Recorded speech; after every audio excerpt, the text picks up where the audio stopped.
আমার পুত্রবধূ আমার সামনে টাকা ছুঁড়ে ফেলে দিয়ে বলল, কান খুলে শুনে নাও মাজি, এই টাকার ওপর আমার মায়ের আর তোমার ছেলের ওপর আমার হক আছে। আমার পরামর্শ মানো তো এই বাড়ি ছেড়ে দাও, এখানে তোমার কিচ্ছু নেই। তখনই আমি বৌমার হাত ধরলাম আর ঘরে নিয়ে গিয়ে করালাম এক এমন সত্যের মুখোমুখি, যাতে বৌমা তো ছাড়ি, তার মায়ের স্বপ্ন চুরমার হয়ে গেল। কনিষ্ঠা আর বিরাজের বিয়ের বয়স এখন মাত্র ৩ মাসই হয়েছিল, যা যে কোনো নতুন দম্পতির জন্য সোনালি স্বপ্ন বোনার সময় হয়। কনিষ্ঠা তার মা বাবার একমাত্র সন্তান ছিল, তাই ছোটবেলা থেকেই সে বাড়িতে সবার খুব গুরুত্ব আর ভালোবাসা পেয়েছিল। এই প্রয়োজনে বেশি আদর তাকে স্বভাবে একটু জেদি বানিয়ে দিয়েছিল। তার মনে হতো যে এখন বিরাজের জীবনের সবচেয়ে প্রথম আর শেষ অধিকার শুধু তারই হওয়া উচিত। এই কারণেই যখনই বিরাজ অফিস থেকে ক্লান্ত হয়ে বাড়ি ফিরত আর নিজের স্ত্রীর বদলে নিজের মায়ের কাছে গিয়ে বসত, তখন কনিষ্ঠার মন খারাপ হয়ে যেত। তার এটা একদম ভালো লাগত না যে বিরাজ নিজের মাকে নিয়ে মন্দিরে যাক বা কোনো আত্মীয়ের বাড়িতে তাদের সঙ্গে দেখা করতে যাক। কনিষ্ঠা চাইত যে বিরাজের সব অবসর সময় শুধু তার জন্যে হোক। তার এই চিন্তার কারণেই বাড়ির পরিবেশ বিগড়াতে শুরু করেছিল। ছোটখাটো বিষয়ে কনিষ্ঠার নিজের স্বামী আর শাশুড়ির সঙ্গে ঝগড়া হতে শুরু করল, যাতে বাড়ির সুখশান্তি ধীরে ধীরে শেষ হতে শুরু করেছিল। বাড়ির বিগড়াতে থাকা পরিস্থিতির মধ্যে সবচেয়ে বড় সমস্যা এই ছিল যে কনিষ্ঠার মা নিজের মেয়েকে সঠিক পথ দেখানোর বদলে তার ভুল কথাগুলোকে প্রশ্রয় দিত। যখনই কনিষ্ঠা নিজের শাশুড়ির অভিযোগ নিয়ে বাপের বাড়িতে ফোন করত, তখন তার মা তাকে বোঝানোর বদলে আগুনে ঘি ঢালার কাজ করত। তিনি কনিষ্ঠাকে প্রায়ই বলতেন, তোমার শাশুড়ির এতটুকুও বুদ্ধি নেই যে এখন বাড়িতে বৌমা এসেছে। ওনার বোঝা উচিত যে এখন স্বামী স্ত্রীর নিজের একটা আলাদা জগৎ আছে, আর ওনার তোমাদের দুজনের মাঝে নাক গলানো উচিত নয়। কনিষ্ঠার মায়ের কথা এখানেই থেমে থাকত না। তিনি তাকে আরও ভড়কাতেন আর বলতেন, আমার তো তোমার শাশুড়ির ব্যবহার বোঝাই আসে না। ওনার সবসময় জামাইবাবুর সামনে নিজের অসুখের কান্না কাদার কী দরকার? কখনো এটা ব্যথা করছে, কখনো ওটা ব্যথা করছে। এই সবার কিচ্ছু নয়, শুধু নজর কাড়ার উপায়। কনিষ্ঠা, তুমি আমার কথা গাঁট ছড়া বেঁধে নাও। তোমার শাশুড়ি ১ নম্বরের নাটক করা মহিলা। উনি জেনে শুনে অসুখের বাহানা করেন, যাতে তোমার স্বামী সবসময় নিজের মায়ের আশেপাশে ঘুরঘুর করে আর ওনারই মালা জপতে থাকে। যদি তুমি এখনই না সামলাও, তবে বিরাজ সব সময় নিজের মায়ের কথাই শুনতে থাকবে। কনিষ্ঠার মা ধীরে ধীরে নিজের মেয়ের মাথায় তার শাশুড়ির বিরুদ্ধে এতটাই তিক্ততা ভরে দিয়েছিলেন যে এখন কনিষ্ঠার বাড়ির সব কথাই খারাপ লাগতে শুরু করেছিল। একদিন যখন জল মাথার ওপর দিয়ে চলে গেল আর বাড়ির অশান্তি বাড়তে থাকল, তখন বিরাজ ভাবল যে হয়তো কনিষ্ঠার মা তাকে ভালো করে বোঝাতে পারবেন। এই আশাতেই বিরাজ নিজের শাশুড়িকে ফোন লাগাল আর কনিষ্ঠার ব্যবহারের অভিযোগ করল। কিন্তু তার আন্দাজ ছিল না যে সেখান থেকে সে কেমন উত্তর পাবে। বিরাজের কথা শুনে কনিষ্ঠার মা বড় আদর করে বললেন, আরে জামাইবাবু, আপনি চিন্তা কেন করছেন? আমাদের কনিষ্ঠাকে একটু ভালোবাসা দিয়ে সামলে নিন। আসলে ও তো বয়সে ছোট আর অবুঝ। ওকে একটু সময় দিন, ও ধীরে ধীরে সব বুঝে যাবে। আপনাকে ওর সাথে নরম আর প্রেমের সাথে পেশ আসা উচিত। তারপর দেখবেন সব ঠিক হয়ে যাবে। নিজের কথাকে আরও বাড়িয়ে তিনি চতুরতার সাথে নিজের মেয়ের পক্ষ নিলেন আর বললেন, এমনিতে জামাইবাবু, একটা কথা তো মানতে হবে যে কনিষ্ঠা যা বলে তা পুরোপুরি ভুলও নয়। আসলে একজন স্ত্রীর তার স্বামীর ওপর প্রথম অধিকার তো থাকেই। আমার তো কখনো কখনো এমন সন্দেহ হয় যে হয়তো আপনিই কনিষ্ঠার পছন্দ আর তার ইচ্ছার বিরুদ্ধে গিয়ে কিছু এমন করেন যাতে ওর খারাপ লাগে। এই কারণেই আপনাদের দুজনের মধ্যে মাঝে মধ্যেই ঝগড়া হতে থাকে। যতক্ষণ না আপনি ওকে সেই গুরুত্ব দেবেন যার ও দাবিদার, ততক্ষণ ও আপনাদের বাড়িতে আপনত্ব অনুভব করবে না, আরও নিজেকে পরাই মনে করতে থাকবে। যখন বিরাজ নিজের শাশুড়ির কথা শুনল, তখন তার গভীর ধাক্কা লাগল। সে বুঝতে পারল যে কনিষ্ঠার মা নিজের মেয়েকে শোধরানোর বদলে তাকে ভুল পথ দেখাচ্ছেন আর উল্টে তাকেই অপরাধী মানছেন। বিরাজের মনে হল যে এখন চুপ থাকার সময় পার হয়ে গেছে। তার মনে একটাই চিন্তা বারবার আসছিল যে এখন এই সমস্যার কোনো পাকাপাকি সমাধান বের করতেই হবে। সে ভেবে নিল যে আজ আর নয়তো পারের কোনো কথা বলতেই হবে, নয়তো কনিষ্ঠার এই ব্যবহারের কারণে তার আর তার বৃদ্ধা মায়ের শান্তি পুরোপুরি ছিনিয়ে যাবে আর তাদের জীবন নরক হয়ে যাবে। এই ভারী মন নিয়ে পরের দিন বিরাজ নিজের অফিস থেকে নির্ধারিত সময়ের ১ ঘণ্টা আগেই বাড়ি ফিরে এলো। যেমনই সে নিজের গাড়ি পার্কিংয়ে দাঁড় করালো আর বাড়ির ভেতর পা রাখল, তার নজর সোফায় বসে থাকা কনিষ্ঠার ওপর পড়ল। কনিষ্ঠা একদম তৈরি হয়ে সেজেগুজে বসেছিল। তাকে এভাবে তৈরি দেখে বিরাজের একটু আশ্চর্য লাগল। সে হালকা হাসির সাথে জিজ্ঞেস করল, আরে কনিষ্ঠা, আজ তো তোমাকে খুব সুন্দর লাগছে, আর এত ভালো করে তৈরিও হয়েছ। কোথাও কি বাইরে ঘুরতে যাওয়ার ইচ্ছে আছে? বিরাজের কথা শুনে কনিষ্ঠা কিছু এমনভাবে জবাব দিল যেন সবকিছু আগে থেকেই ঠিক হয়েছিল। সে বলল, কোথাও যাওয়ার মানে কি? আপনার মনে নেই? আজ আমাদের দুজনকে আমার মায়ের বাড়ি যেতে হবে। ওনার কালই ফোন এসেছিল, আর উনি বড় ভালোবাসা দিয়ে আমাদের আজ রাতে ডিনারে আমন্ত্রণ জানিয়েছেন। আমি তো কখন থেকে আপনারই অপেক্ষা করছিলাম যে আপনি আসবেন আর আমরা বেরোব। বিরাজের কথা শুনে কনিষ্ঠা ধীরে থেকে বলল, কনিষ্ঠা, আজ আমাদের ওখানে যাওয়া সম্ভব হবে না। এখনই এই মুহূর্তে আমাকে মাকে নিয়ে ডাক্তারের কাছে হাসপাতালে ছুটতে হবে। সকাল থেকেই ওনার অবস্থা বেশ খারাপ মনে হচ্ছে, আর আমার ওনার জন্য চিন্তা হচ্ছে। বিরাজের এই কথা শোনা মাত্রই কনিষ্ঠার মুখের চকম পলকে গায়েব হয়ে গেল, আর তার জায়গায় রাগ জ্বলে এলো। সে চিড়ে গিয়ে সোফা থেকে দাঁড়িয়ে পড়ল, আর বড়ই তিক্ত গলায় চিৎকার করে বলল, তোমার মায়ের তো এটা রোজগারি নাটক। উনি কি কখনো ঠিক থাকেন? সব সময় কোনো না কোনো অসুখ ওনাকে ঘিরেই থাকে। কনিষ্ঠার রাগ সপ্তম আকাশে ছিল। সে আরও বলল, এমনিতেও যখন মানুষ বুড়ো হয়ে যায় তখন শরীরে একটু আধটু কষ্ট তো হয়েই থাকে, কিন্তু তার মানে এটা তো নয় যে আমরা আমাদের জীবন বাঁচা ছেড়ে দেব। আমার তো পুরো বিশ্বাস আছে যে যখন তোমার মা আমাকে তৈরি হয়ে বাইরে যাওয়ার অপেক্ষা করতে দেখেছেন, তখনই উনি সঙ্গে সঙ্গে তোমাকে ফোন ঘুরিয়েছেন, যাতে আমাদের আজকের সব প্রোগ্রাম নষ্ট হয়ে যায়। উনি জেনে শুনে এমন সুযোগ খোঁজেন যাতে আমরা কোথাও বাইরে না যেতে পারি। সত্যি বলতে আমার বলা তো উচিত নয়, কিন্তু তোমার মা শুধু আমাদের দুজনের মাঝে আসার জন্য অসুস্থ হওয়ার ঢং করছেন। উনি ১ নম্বরের ড্রামাবাজ আর নাটক করা মহিলা, যাদের অন্যদের খুশি সহ্য হয় না। বিরাজের ধৈর্য এবার জবাব দিয়ে দিয়েছিল। কনিষ্ঠার তিক্ত কথা শুনে তার সহ্যের বাঁধ ভেঙে গেল, আর সে প্রচণ্ড রাগের সাথে বলল, কনিষ্ঠা, নিজের সীমার মধ্য থেকে কথা বলো। তোমার নিজের শাশুড়ি আর আমার মাকে নাটকবাজ বলতে একটুও লজ্জা হচ্ছে না? তুমি একবার ঠান্ডা মাথায় ভাবো, আজ পর্যন্ত কি মা কোনো দিন আমাদের কোনো প্ল্যানে বাধা দিয়েছেন? উনি কি কখনো আমাদের কোথাও বাইরে ঘুরতে যাওয়ার জন্য টোকাটুকি করেছেন? না তো। তবে তুমি ওনার সম্পর্কে এমন নীচ চিন্তা কিভাবে রাখতে পারো? বিরাজ নিজের কথা আরও স্পষ্ট করে আগে বলল, রইল কথা আজকের প্রোগ্রামের, তো তোমার ভুল হয়েছে। তোমার মায়ের ফোন তোমার কাছে গিয়েছিল, আমার কাছে নয়। আমি তো এটা জানতামও না যে তুমি আজ কোথাও যাওয়ার কোনো কথা দিয়েছ। আমি তো মায়ের বিগড়াতে থাকা অবস্থা দেখে নিজেই অফিস থেকে তাড়াতাড়ি বাড়ি এসেছি, যাতে ওনাকে সময়ে হাসপাতালে নিয়ে যেতে পারি। এর জন্য আমি সকালেই ডাক্তার বর্মার সঙ্গে কথা বলে সময় ঠিক করে নিয়েছিলাম। সবচেয়ে বড় সমস্যা তো এটা যে তুমি আমাকে ছাড়াই কোনো পরামর্শ না করে বা না জিজ্ঞেস করে নিজের ইচ্ছামতো বাইরে যাওয়ার কথা দিয়ে দাও। তোমার কি মনে হয় যে আমার নিজের কোনো কাজ বা দায়িত্ব নেই? তুমি আমাকে এত হালকাভাবে কিভাবে নিতে পারো? তোমার মা ডাকলো আর আমি সব কাজ ছেড়ে দৌড়ে চলে যাব? এটা সম্ভব নয়। আমি কোনো ফালতু লোক বসে নেই যার কাছে নিজের কোনো কাজ নেই। এইভাবে না জানিয়ে প্ল্যান বানানো আর তারপর অন্যদের ওপর দোষ চাপানো একদমই সঠিক উপায় নয়। বিরাজের সোজা সাপটা কথা শুনে কনিষ্ঠার রাগ আরও বেশি বেড়ে গেল। সে নিজের ভ্রু কুচকাল আর বড় অসন্তোষের সাথে জবাব দিল, বিরাজ, তোমার কথা শুনে তো আমার অবাক লাগছে। এখন কি আমার মাকেও তোমার থেকে অনুমতি নিতে হবে? এখন কি তিনি তোমার থেকে জিজ্ঞেস করে এটা ঠিক করবেন যে উনি নিজের মেয়েকে নিজের বাড়ি কখন ডাকবেন আর কখন নয়? তোমার বলার মানে তো এটাই যে আমার মা কোনো প্ল্যান বানানোর আগে তোমার থেকে পরামর্শ নেবেন। তুমি এটা কেন বোঝো না যে মা কত শখ করে আমাদের খেতে ডেকেছেন? যদি আমরা আজ ওনার ওখানে না যাই তবে ওনার মনে কি হবে? ওনার কতটা খারাপ লাগবে? তোমার কি এই বিষয়ে একটুও আন্দাজ আছে? কনিষ্ঠার জেদ দেখে বিরাজ নিজের মেজাজ হারাল না, আর তাকে শান্তভাবে আয়না দেখানোর চেষ্টা করল। সে নিচু স্বরে কিন্তু দৃঢ়তার সাথে জিজ্ঞেস করল, কনিষ্ঠা, তোমার নিজের মায়ের অসন্তুষ্টির তো খুব খেয়াল আছে, কিন্তু তুমি কি একটা মুহূর্তের জন্য নিজের শাশুড়ির কথা ভেবেছ? মা এই মুহূর্তে অসুস্থতায় ভুগছেন, ওনার সাথে সাথে চিকিৎসার দরকার। যদি এমন গুরুতর অবস্থায় আমি ওনাকে কষ্টপালা অবস্থায় ছেড়ে দিয়ে তোমার সাথে বাইরে আনন্দ করতে চলে যাই, তবে কি ওনার অনুভূতিতে আঘাত লাগবে না? ওনার মনে কি এই চিন্তা আসবে না যে ওনার ছেলের কাছে ওনার জীবনের কোনো দাম নেই? আসলে এমন কথা তোমার মাথায় কেন আসে না যে মানুষের স্বাস্থ্য যে কোনো পার্টি বা ভোজের চেয়ে অনেক বেশি জরুরি হয়? বিরাজ সব রকম চেষ্টা করছিল যাতে কনিষ্ঠাকে দায়িত্ব আর সম্পর্কের সঠিক গুরুত্ব বোঝাতে পারে। সে চাইত যে কনিষ্ঠা নিজের জেদ ছেড়ে বাড়ির পরিস্থিতিকে বুঝুক, কিন্তু কনিষ্ঠার মাথায় তো শুধু নিজের কথা মানানোর নেশা চেপেছিল। সে নিজের চোখ বুজে বসেছিল, আর বিরাজের কোনো যুক্তি শোনার বা বোঝার জন্য একদমই তৈরি ছিল না। ঘরের ভেতর বাড়তে থাকা টানাপড়েন এখন এতটাই বেশি হয়ে গেল যে তাদের উঁচু আওয়াজ ঘরের দেওয়াল পার করে বাইরে পর্যন্ত শোনা যেতে শুরু করল।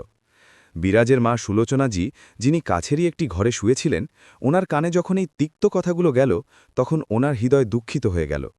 তিনি নিজের অসুস্থতা আর শারীরিক দুর্বলতার তোয়াক্কা না করে ধীরে ধীরে হেঁটে বাইরে হলে এলেন।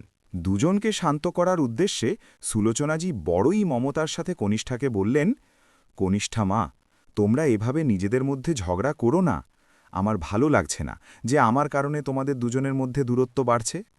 একটা কাজ করো, বিরাজ তোমার সাথে তোমার মায়ের বাড়ি চলে যাবে, যাতে ওনার মন খারাপ না হয়।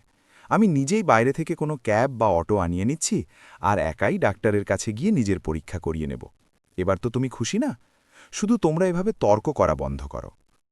সুলোচনাজির এই উদারতা আর ভালোবাসা মাখা কথায় কনিষ্ঠার ওপর কোনো ইতিবাচক প্রভাব পড়ল না, বরং সে আরও বেশি চিড়ে গেল। সে নিজের শাশুড়ির দিকে তাকিয়ে বড় রুক্ষ গলায় বলল, থাক হয়েছে মাজি, এবার আপনার এখানে এসে এত মহান সাজার আর নিজের ভালোবাসা দেখানোর কোনো দরকার নেই। আমার তো আজ পর্যন্ত একটা কথা মাথায় আসেনি যে যদি আপনাদের মতো মায়েদের নিজের ছেলেদের থেকে মোহ শেষই না হয়, তবে আপনারা তাদের বিয়েই কেন দেন?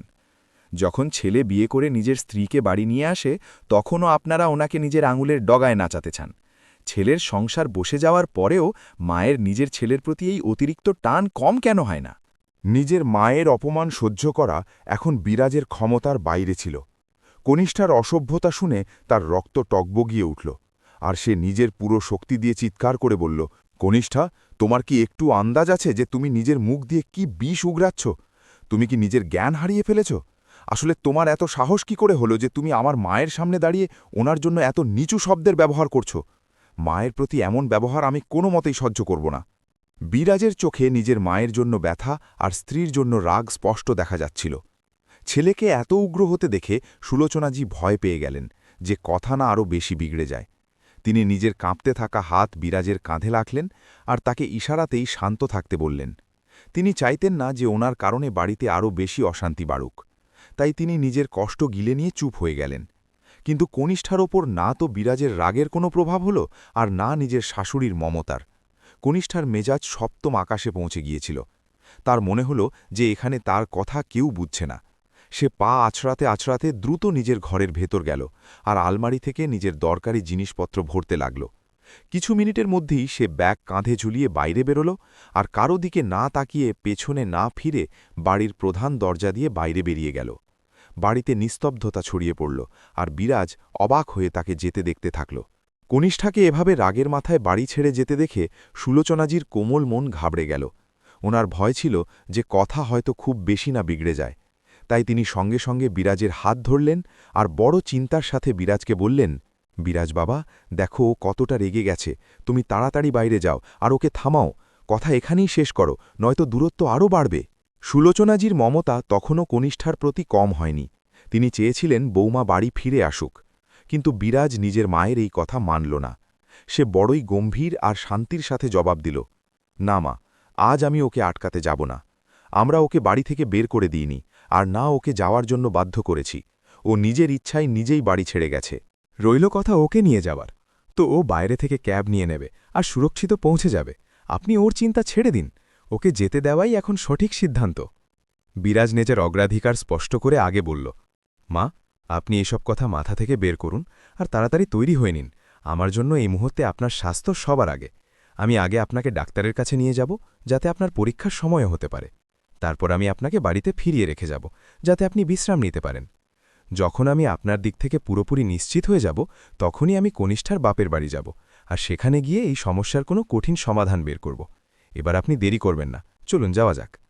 সুলোচনাজির মনে তখনও দ্বিধা ছিল। তিনি ইতস্তত করে আবার কিছু বলতে চাইলেন, আরে বিরাজ, আমার কথা তো শোনো।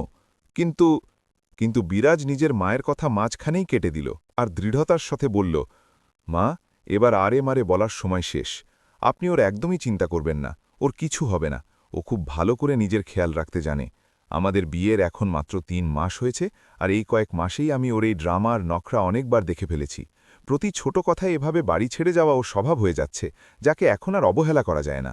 বিরাজের বারবার বোঝানো আর জেদ করার পর শেষে সুলোচনাজি তৈরি হওয়ার জন্য নিজের ঘরে চলে গেলেন। বিরাজ সবার আগে নিজের মাকে হাসপাতালে নিয়ে গিয়ে ডাক্তার দেখালো আর ওনার ওষুধপত্র নিল। যখন সে নিজের মাকে বাড়ি ফিরিয়ে এনে পুরোপুরি নিশ্চিত হল, তখন সে নিজের গাড়ি কনিষ্ঠার বাপের বাড়ির দিকে ঘুরিয়ে দিল। যেমনই বিরাজ নিজের শ্বশুরবাড়ি পৌঁছল, সে দেখল যে কনিষ্ঠা সোফায় মুখ ফুলিয়ে বড় রাগে বসে আছে। তাকে দেখামাত্রই কনিষ্ঠার মা খোঁচা দিয়ে আরেকটু উঁচু গলায় বললেন, আরে জামাইবাবু, এটা কী রকম ব্যবহার? এখনও তো আপনাদের বিয়ের ৩ মাস সময়ও পুরো হয়নি, আর এত তাড়াতাড়ি আপনাদের মধ্যে এমন কি পরিস্থিতি এলো যে আপনি আমার কনিষ্ঠাকে এভাবে একা বাপের বাড়ি পাঠিয়ে দিলেন? একজন স্বামীর দায়িত্ব কি নিজের স্ত্রীকে এভাবে অভিভাবকহীন ছেড়ে দেওয়া? বিরাজ নিজের শাশুড়ির তিক্ত কথা শুনে লম্বা শ্বাস নিল আর বড়ই ধৈর্যের সাথে নিজের কথা রাখল। সে বলল, জি, আসলে কথা এই ছিল যে আজ সকাল থেকেই মায়ের অবস্থা বেশ আশঙ্কাজনক ছিল, আর আমাকে ওনাকে সঙ্গে সঙ্গে ডাক্তারি পরীক্ষার জন্য হাসপাতালে নিয়ে যাওয়া জরুরি ছিল। আমার জন্য সেই সময় ওনার স্বাস্থ্যের চেয়ে জরুরি আর কিছু ছিল না। বিরাজের যুক্তি শুনে কনিষ্ঠার মায়ের মুখে সহানুভূতির বদলে কপালে ভাঁজ পড়ে গেল। তিনি কড়া মেজাজে বললেন, জামাইবাবু, আমি আপনার কথা বুঝতে পারছি, আর এটা মানছি যে আপনার ওপর আপনার মায়ের দায়িত্ব আছে, কিন্তু এখন ওনার বয়স হয়েছে, আর এই বার্ধক্যের পর্যায়ে ছোটখাটো অসুখ শরীরকে ঘিরেই থাকে। এতে এত চিন্তা করার কি আছে? আপনি আমাদের বাড়ির অবস্থাই দেখে নিন। কনিষ্ঠার বাবাও প্রায়ই অসুস্থ থাকেন, কিন্তু আমরা তো সব কথার এত তিলকে তাল বানাই না। তিনি নিজের কথা আরও বাড়িয়ে বললেন, আপনাকে এটা ভুলে যাওয়া উচিত নয় যে কনিষ্ঠা এখন আপনার জীবনসঙ্গিনী, আর ওর প্রতিটা খুশি আর প্রয়োজনে খেয়াল রাখাও আপনারই প্রাথমিক কর্তব্য। এইভাবে ওকে রাগের মাথায় একা ট্যাক্সিতে বাপের বাড়ি পাঠিয়ে দেওয়া কোনো মতেই শোভা পায় না। একজন স্বামী হওয়ার কারণে আপনাকে এটা বুঝতে হবে যে ওরও কিছু নিজের ইচ্ছা আর শখ আছে। আপনাকে ওর পছন্দ আর অপছন্দের সম্মান করা শেখা উচিত। কনিষ্ঠার মায়ের এই কথাগুলো বিরাজের হৃদয়ে কোনো সুচালো তীরের মতো বিঁধে গেল। তার এটা শুনে গভীর দুঃখ হল যে একজন মা নিজের মেয়েকে সঠিক সংস্কার দেওয়ার বদলে তাকে স্বার্থপর হওয়ার শিক্ষা দিচ্ছেন। সেই মুহূর্তে বিরাজ চাইলেও কিছু বলতে পারল না, কিন্তু তার মনের ভেতর একটা ঝড় উঠতে শুরু করেছিল। তার মনে হল যে সম্পর্কের এই তিক্ততা এখন কেবল বাড়ি পর্যন্ত সীমাবদ্ধ নেই, বরং এর শিকড় অনেক গভীরে চলে গেছে। কনিষ্ঠার মায়ের কথা শুনে বিরাজের মনে তিক্ততা ভরে গিয়েছিল। তখনই কথায় কথায় কনিষ্ঠার মা আরও একটি খোঁচা মারলেন। জামাইবাবু, আজ রাতে আমরা দুজনের জন্য শহরের সবচেয়ে নামী রেস্টুরেন্ট থেকে বিশেষ খাবার আনিয়েছিলাম, আর কনিষ্ঠার পছন্দের সেই বিশেষ মিষ্টিও আনিয়েছিলাম, যা ও ছোটবেলা থেকে খুব শখ করে খায়। কিন্তু আপনার এই হাসপাতালের চক্করে আমার মেয়ের পুরো মনটাই খারাপ করে দিলেন। আপনি কি একদিনের জন্য নিজের মায়ের অসুখকে অবহেলা করে নিজের স্ত্রীর এই ছোট ছোট খুশিতে সামিল হতে পারতেন না? আসলেও আপনার কাছে চাই বাকি শুধু একটু সময় আর নিজের পছন্দের সম্মানই তো। বিরাজ স্তব্ধ হয়ে গেল। সে বিশ্বাস করতে পারছিল না যে একদিকে তার মা হাসপাতালে ব্যথায় কাতরাচ্ছেন, আর এখানে তার শাশুড়ির শুধু খাওয়া দাওয়া আর বিনোদনের চিন্তা হচ্ছে। তার মনে পড়ল যে গত বছরও যখন সে অফিসে পদোন্নতি পেয়েছিল, তখনও কনিষ্ঠা নিজের পছন্দের উৎসব পালনের জন্য আমার মায়ের শরীরকে দূরে সরিয়ে দিয়েছিল। বিরাজ সেই সময় কিছু বলল না, শুধু চুপচাপ কনিষ্ঠার মুখের দিকে তাকিয়ে থাকল, যাতে সে অনুশোচনার একটা চিহ্নও দেখতে পেল না। কনিষ্ঠার মায়ের মিষ্টি আর বাইরের খাবারের কথা তার হৃদয়কে ক্ষতবিক্ষত করে দিয়েছিল। সে বুঝে গিয়েছিল যে এখানে সম্পর্কের গুরুত্ব মানুষের জীবনের চেয়ে কম।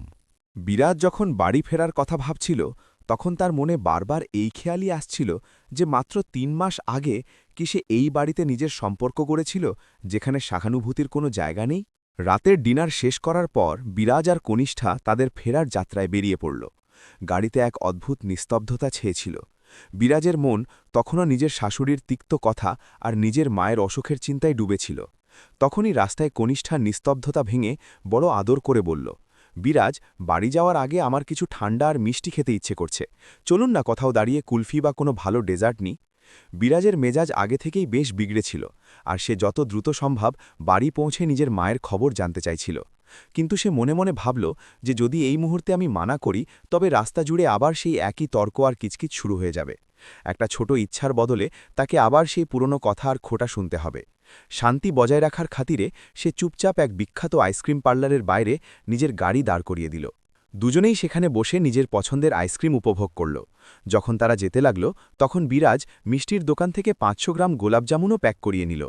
এটা দেখে কনিষ্ঠার কপালে ভাঁজ পড়ে গেল, আর সে অবাক হয়ে বলল, আরে বিরাজ, যখন আমরা দুজনে এখানেই পেট ভরে খেয়ে নিয়েছি, তখন আবার এই এতগুলো গোলাপজামুন আলাদা করে নেওয়ার কি দরকার ছিল?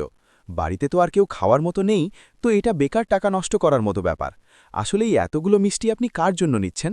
বিরাজ খুব শান্ত গলায় উত্তর দিল, কনিষ্ঠা, আমরা তো এখানে নিজেদের পছন্দের আনন্দ নিয়ে নিলাম, কিন্তু বাড়িতে মা আমাদের জন্য অপেক্ষা করছেন। ওনারও মিষ্টি খেতে খুব প্রিয়, তাই আমি ভাবলাম ওনার জন্য কিছু গোলাপজামুন প্যাক করিয়ে নিয়ে চলি, যাতে ওনারও ভালো লাগে। বিরাজের এই মমতামাখা কথা শোনা মাত্রই কনিষ্ঠার মুখে রাগের রেখা ফুটে উঠল। সে চিড়ে গিয়ে নিজের গলা উঁচিয়ে বলল, বিরাজ, তোমার এই অভ্যাসটা আমার একদম পছন্দ নয়।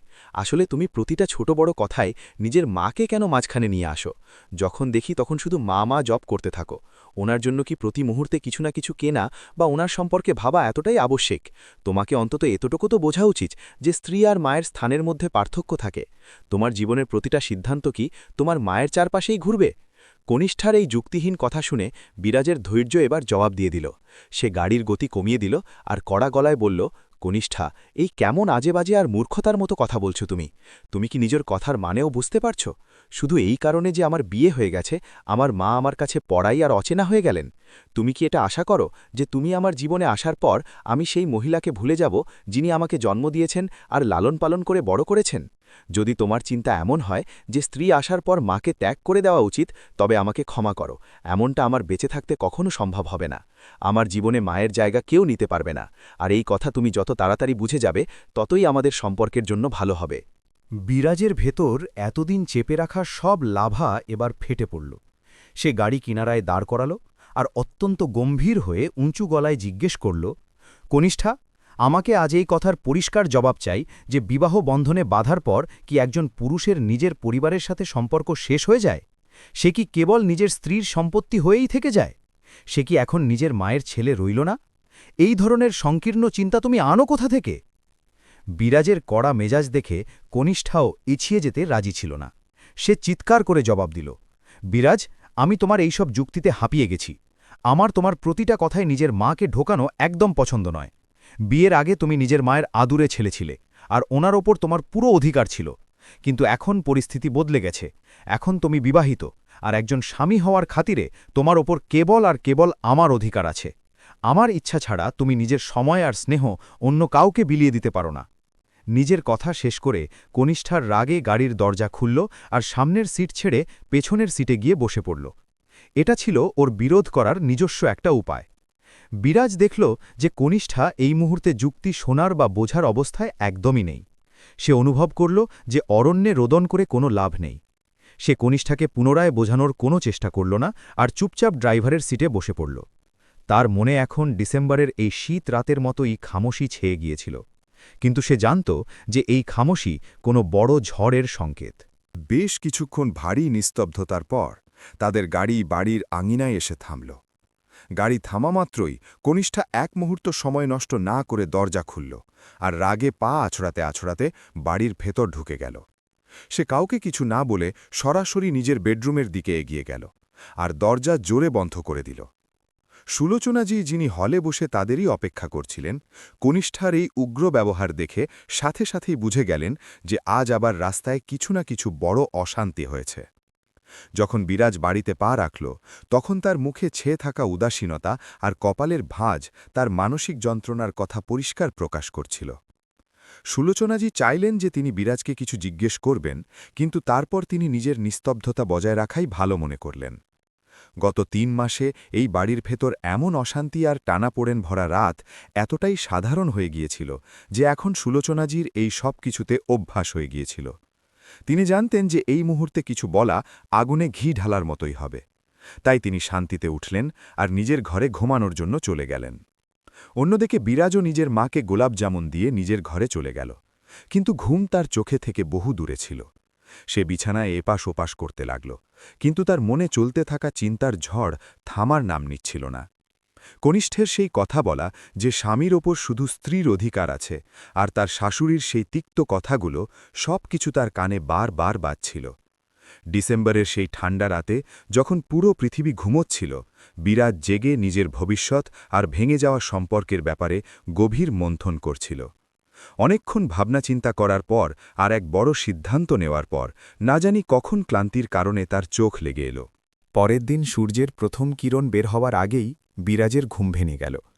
তার মনে রাতভর যে মন্থন চলেছিল তার সমাধান করার জন্য তার নিজের মায়ের সঙ্গে কথা বলা অত্যন্ত জরুরি ছিল। সে জানত যে তার মা সুলোচনাজি সকালের খুব নিয়মানুবর্তী আর সূর্য ওঠার আগেই বিছানা ছেড়ে দেন। বিরাজ নিঃশব্দে নিজের বেডরুম থেকে বের হল আর সোজা নিজের মায়ের ঘরের দিকে এগিয়ে গেল। ঘরের ভেতরের পরিবেশ খুব শান্ত আর পবিত্র ছিল।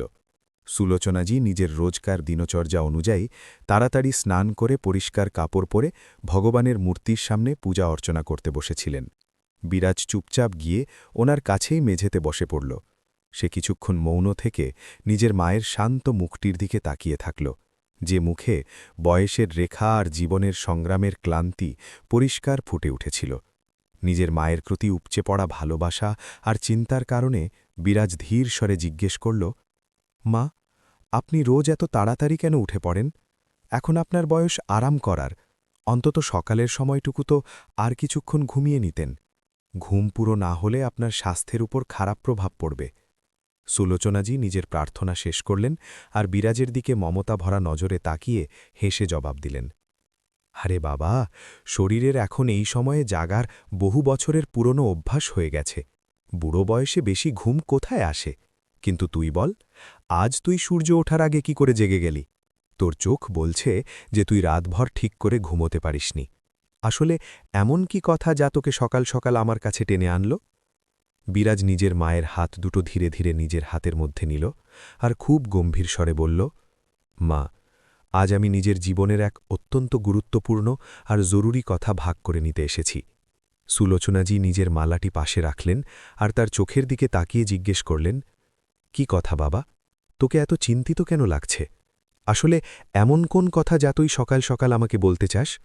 বিরাজ নিজের নজর নামিয়ে বলল, মা, আমি নিজের জীবনের সাথে জড়িত এক অনেক বড় আর কঠোর সিদ্ধান্ত নিয়েছি, কিন্তু সেই সিদ্ধান্ত পূরণ করার জন্য আমার আপনার পুরো সাথ আর সহযোগিতার প্রয়োজন।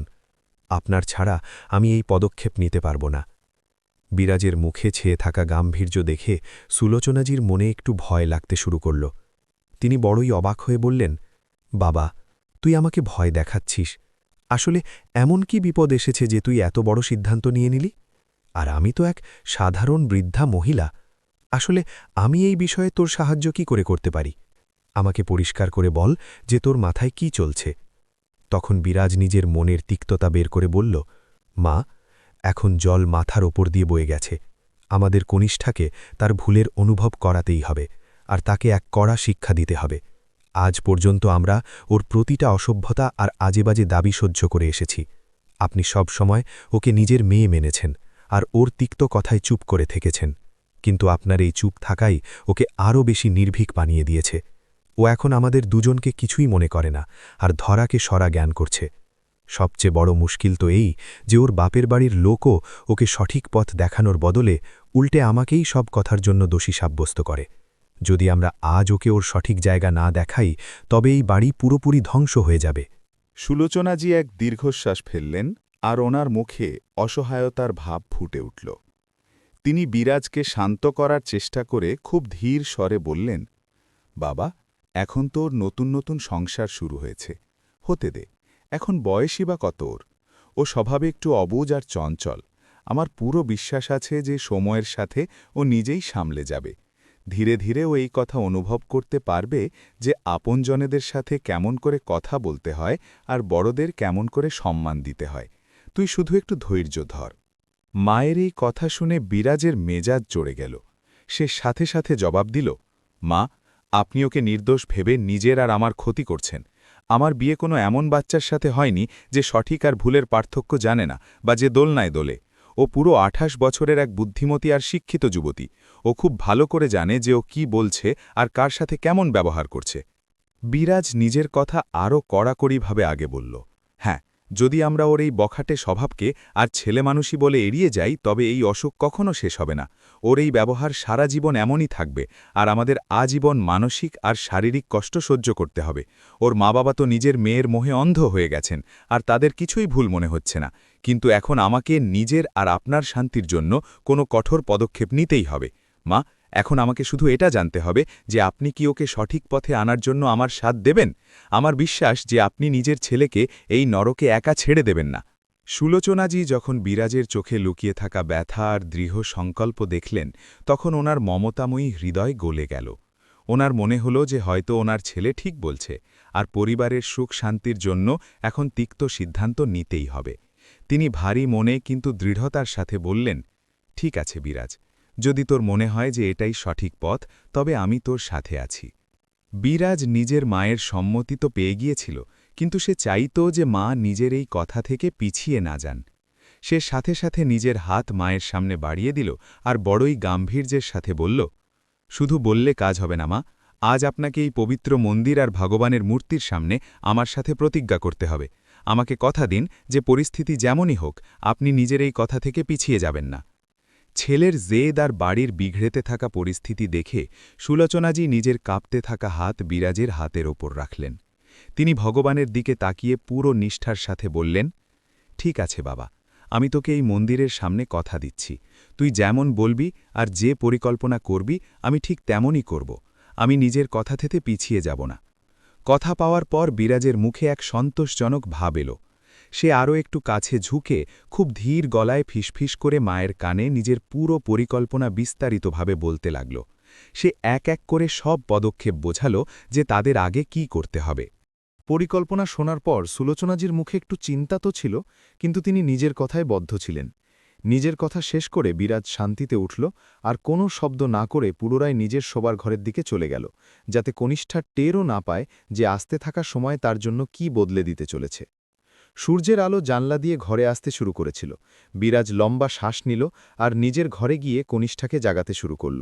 কনিষ্ঠা যে তখন গভীর ঘুমে আচ্ছন্ন ছিল, বিরক্ত হয়ে উঠল আর নিজের আধা খোলা চোখে বিরাজের দিকে তাকিয়ে রাগী গলায় বলল, বিরাজ, এটা কি অসভ্যতা! এখনও তো সকাল 7টাও বাজেনি, আর তুমি আমাকে এত তাড়াতাড়ি কেন জাগাচ্ছ? অন্তত রবিবারের সকালটা তো শান্তিতে ঘুমাতে দাও। বিরাজ মুখে জেনে শুনে এক গাম্ভীর্য ধরে রাখল আর ঘড়ির দিকে ইশারা করে বলল, কনিষ্ঠা, আজ অফিসে খুব জরুরি কাজ আছে, আমার ফোন এসছিল আর আমাকে সময়ের আগেই বেরোতে হবে। তাড়াতাড়ি ওঠো আর রান্নাঘরে গিয়ে আমার জন্য গরম গরম নাস্তা তৈরি করো, সাথে আমার টিফিনও গুছিয়ে দিও, যাতে আমি দুপুরের খাবার সময়ে খেতে পারি। কনিষ্ঠা নিজের কানকে বিশ্বাস করতে পারল না। সে নিজের চোখ কচলাতে কচলাতে অবাক হয়ে জিজ্ঞেস করল, নাস্তা বানাবো? টিফিন প্যাক করব? তোমার মাথা ঠিক আছে তো? আসলে আমি এইসব কেন করব? গত 3 মাস ধরে বাড়ির সব রান্না খাওয়া তো মাঝিই সামলাচ্ছেন। উনিই রোজ সকালে উঠে তোমার জন্য রান্না করেন, তবে আজ হঠাৎ এই দায়িত্ব আমার উপর কেন চাপানো হচ্ছে? বিরাজ কাঁধ ঝাঁকিয়ে বড়ই সরলভাবে জবাব দিল, আমিও জানি না যে ব্যাপারটা কি, কিন্তু আজ যখন আমি মায়ের কাছে গেলাম তখন ওনার মেজাজ কিছু বদলে গেছে বলে মনে হলো। তিনি পরিষ্কার ভাষায় বলে দিয়েছেন যে এখন ওনার বয়স হয়েছে আর শরীর জবাব দিচ্ছে, তাই আজ থেকে তিনি রান্নাঘরের কোনো কাজেই হাত দেবেন না। ওনার বলা যে বাড়ির বউয়ের নিজের দায়িত্ব বোঝা উচিত।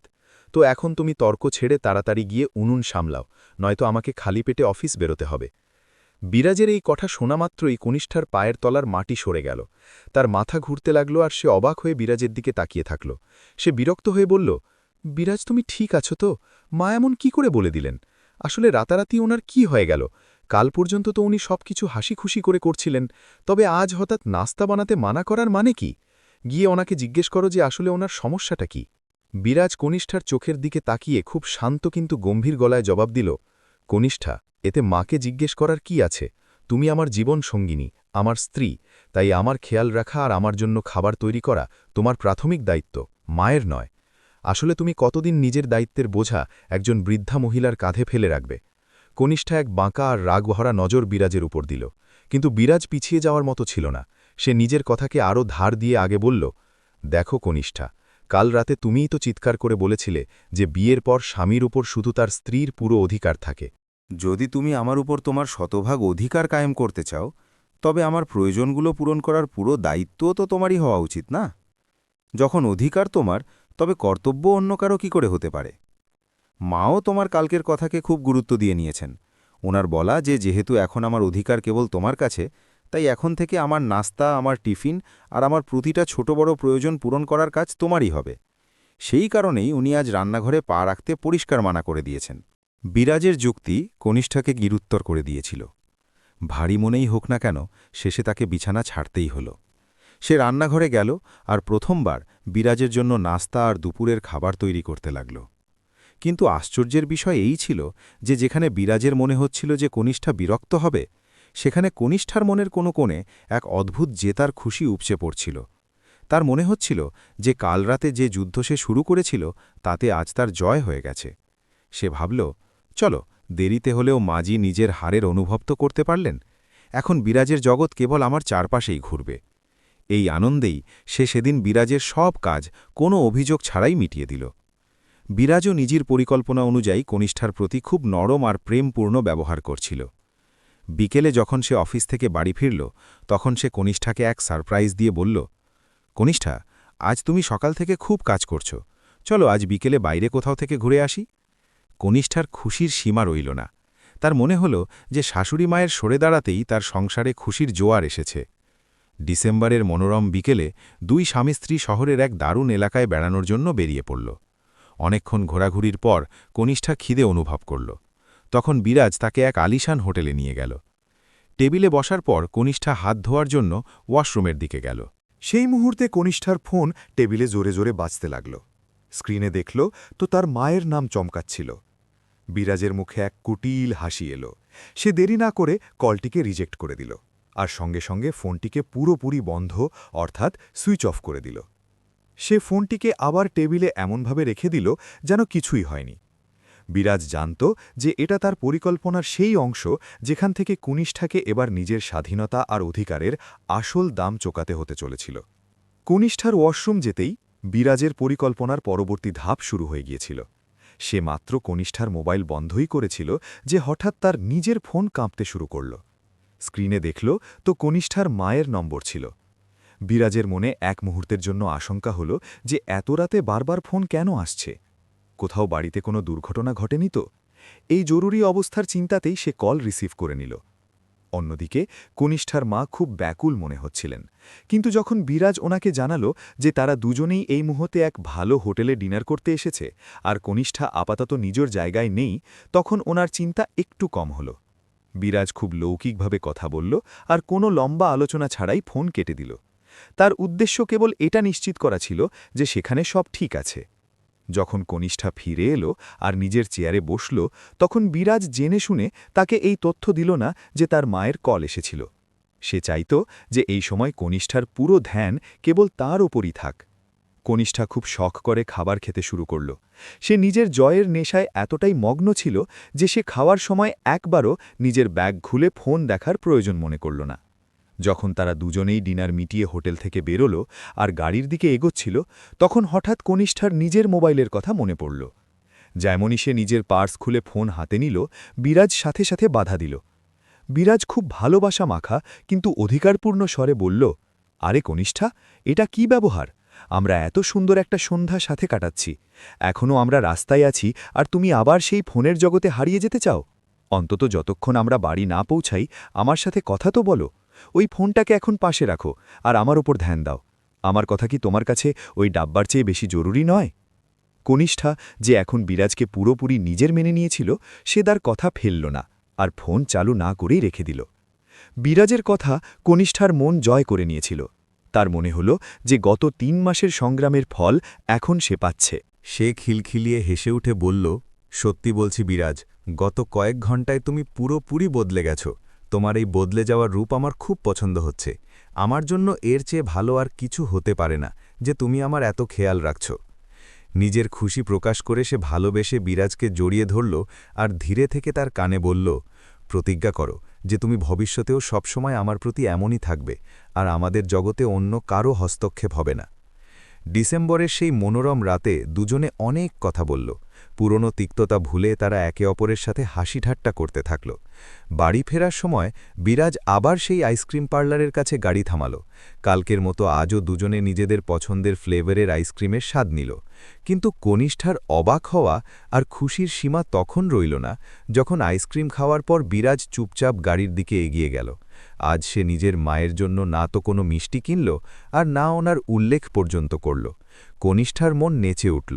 সে মনে মনে নিজের পিঠ চাপড়ে ভাবতে লাগল, বাহ, অবশেষে আমার পরিশ্রম কাজে লাগল।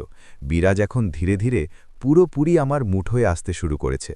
কাল পর্যন্ত যে নিজের মা ছাড়া এক পা বাড়াত না, আজ তার ওনার কথা মনে পর্যন্ত এলো না।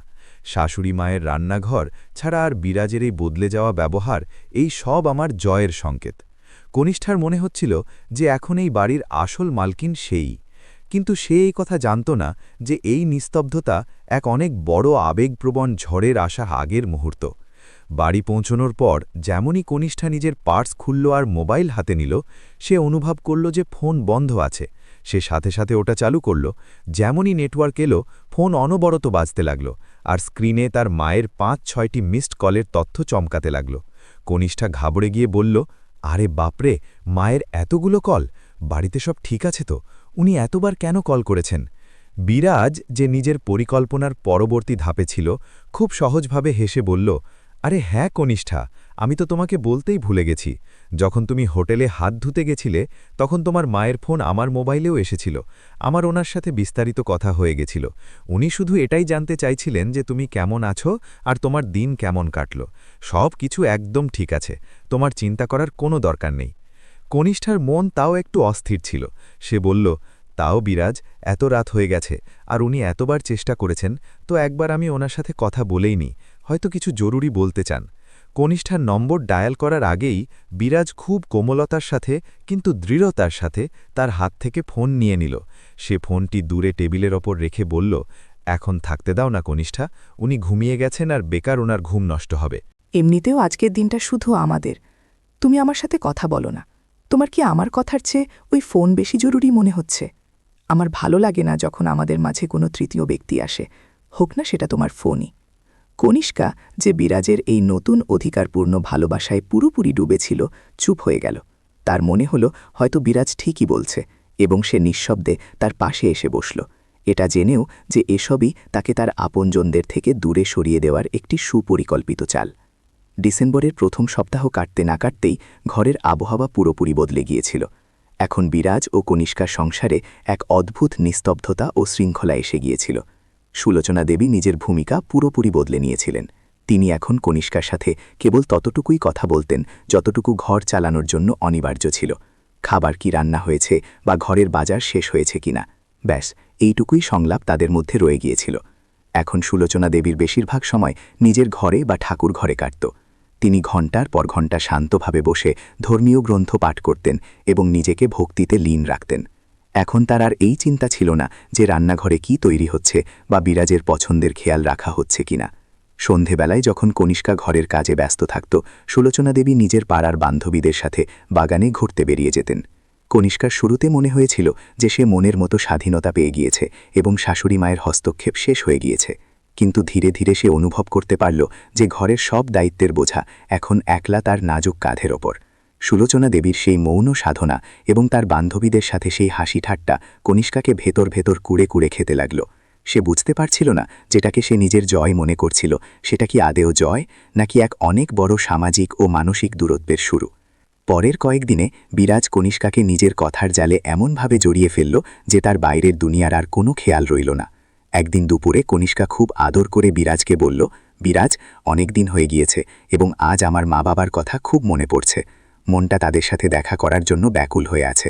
তাহলে কি আজ সন্ধ্যায় আমরা কিছুক্ষণের জন্য আমার বাপের বাড়ি যেতে পারি? বিরাজ চোখের পলক না ফেলে তৎক্ষণাৎ উত্তর দিল, আরে কনিষ্কা, বাপের বাড়ি তো আমরা যখন খুশি যেতে পারি, তাতে এত তাড়াহুড়ো কিসের? আজ আমার শহরের নতুন সিনেমা হলে সিনেমা দেখার ইচ্ছে আছে। চলো, আজ আমরা দুজনে মিলে কোনো ভালো মুভি দেখি আর বাইরেই ডিনার করব। কনিষ্কা মিনতি করে বলল, না বিরাজ, সিনেমা তো আমরা পরের সপ্তাহেও দেখতে পারি, কিন্তু আজ আমার বাবার জন্য চিন্তা হচ্ছে। ওর শরীর আজকাল ভালো যাচ্ছে না। আমাকে শুধু একবার ওনাকে দেখে আসতে দাও। বিরাজ কৃত্রিম রাগ দেখিয়ে বলল, কনিষ্কা, তুমিও না অদ্ভুত করো। আমি তোমার সাথে সময় কাটানোর জন্য এত সুন্দর প্রোগ্রাম বানাচ্ছি, আর তুমি সেই পুরনো কথা নিয়ে বসে আছো।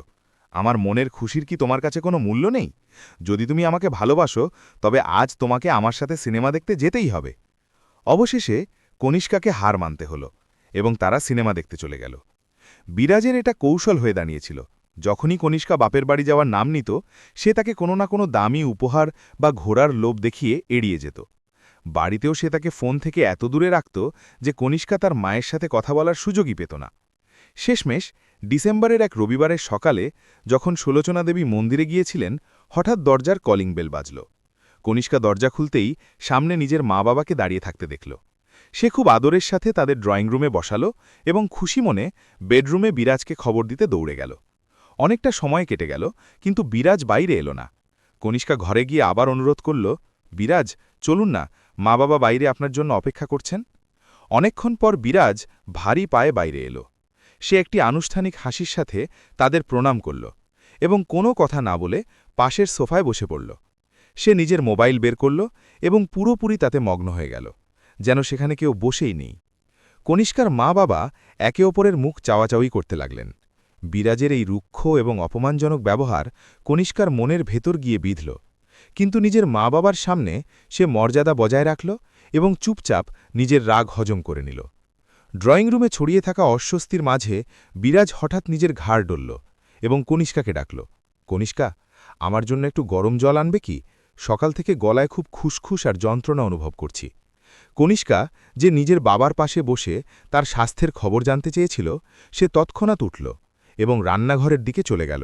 সে জল নিয়ে এলো, কিন্তু যেমনই সে আবার সোফায় নিজের জায়গায় বসতে যাচ্ছিল, বিরাজ আবার তাকে আটকাল। শোনো, শুধু জলে আরাম হচ্ছে না, এক কাজ করো, আমার জন্য কড়া আদা আর তুলসী দেওয়া চা বানিয়ে দাও।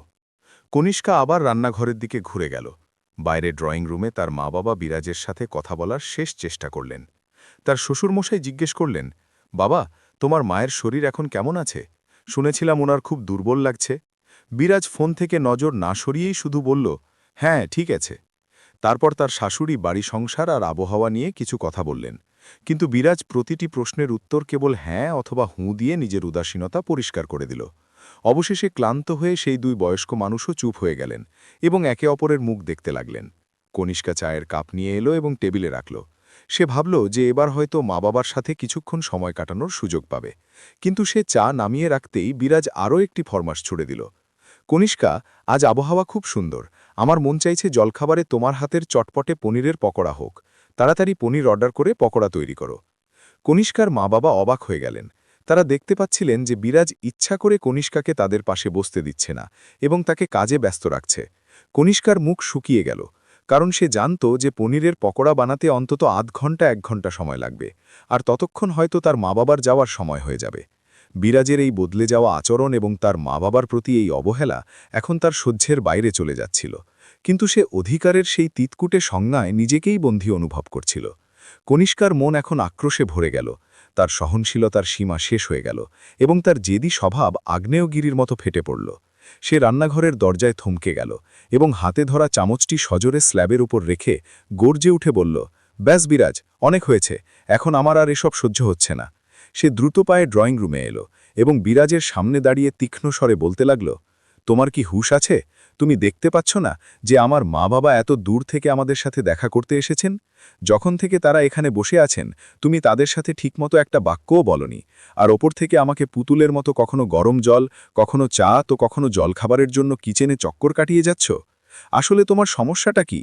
যদি তুমি তোমার মোবাইল থেকে নজর সরিয়ে 5 মিনিট তাদের সাথে ভদ্রভাবে কথা বলতে, তবে কি তোমার খুব বড় কোনো ক্ষতি হয়ে যেত?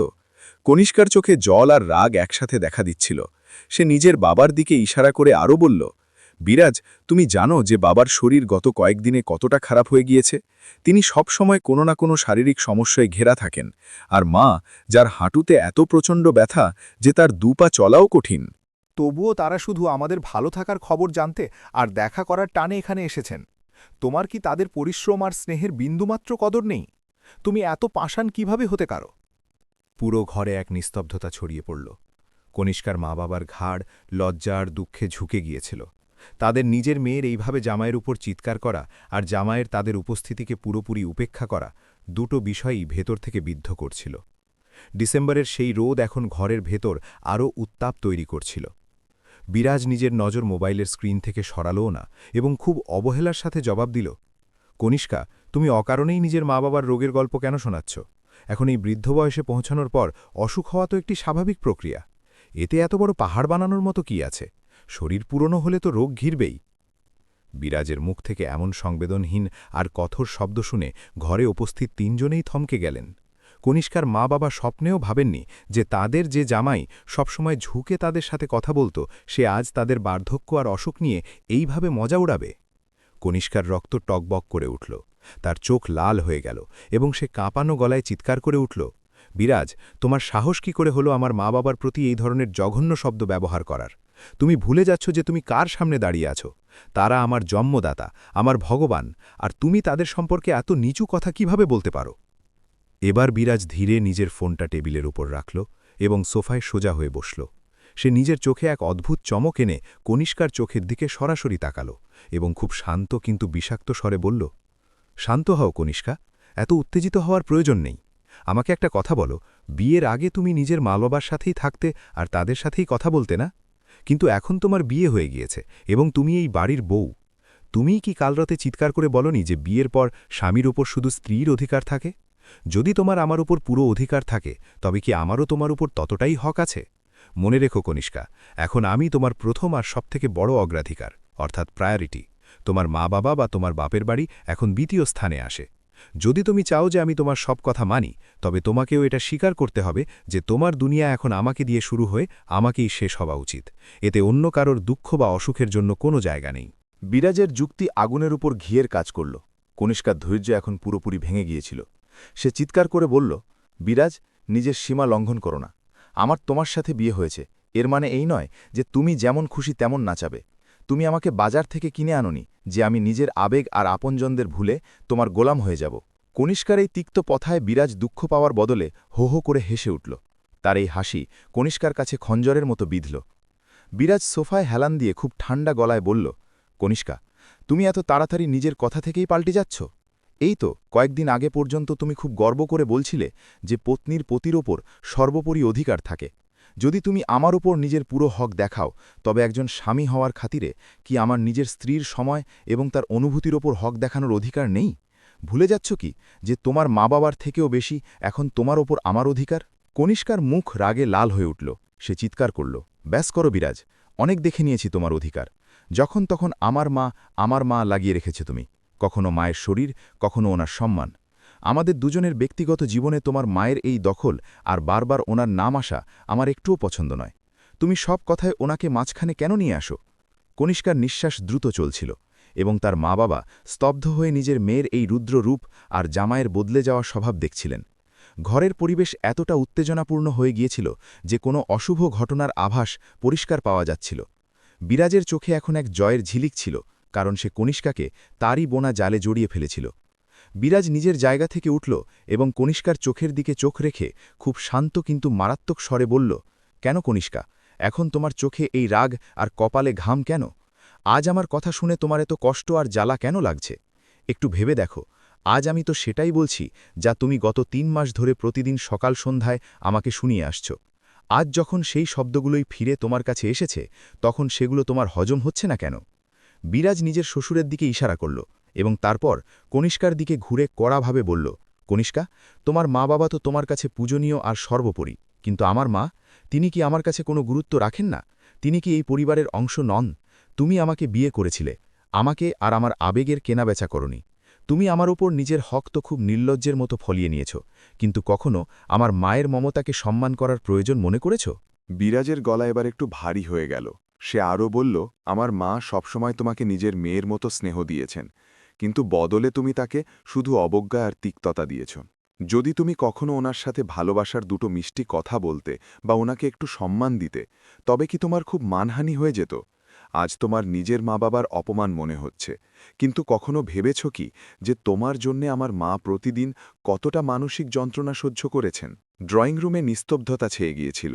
কনিষ্কার মা বাবার মুখে অপরাধবোধের ছাপ ছিল, কারণ তারা এখন নিজের মেয়ের ভুলের আন্দাজ করতে পারছিলেন। বিরাজ খুব চাতুর্য আর দৃঢ়তার সাথে কনিষ্কাকে তারই তৈরি করা তিক্ততার দেয়ালের সামনে দাঁড় করিয়ে দিয়েছিল। ডিসেম্বরের সেই দুপুর এখন সত্য আর মিথ্যার মধ্যে সবথেকে বড় যুদ্ধের সাক্ষী হচ্ছিল। বিরাজের ভেতরে চেপে থাকা আগ্নেয়গিরি আজ পুরোপুরি ফেটে পড়েছিল। সে নিজের মনের সব তিক্ততা আর আক্রোশ সবার সামনে উগরে দিল। হলের নিস্তব্ধতার মাঝে বিরাজের শব্দগুলো হাতুড়ির মতো বাজছিল। তার কথা শুনে কনিষ্কা আর তার মা বাবা তিনজনেই গ্লানি আর লজ্জায় ভরে উঠলেন। তারা চেয়েও বিরাজের চোখের দিকে তাকাতে পারছিলেন না এবং অপরাধীর মতো ঘাড় নিচু করে দাঁড়িয়ে রইলেন। বিরাজ কনিষ্কার দিকে তাকিয়ে নিজের কথা শেষ করল এবং বলল, কনিষ্কা, আজ তোমার নিজের মা বাবার প্রতি আমার একটা তিক্ত কথাও সহ্য হল না, আর তোমার রক্ত ফুটে উঠল।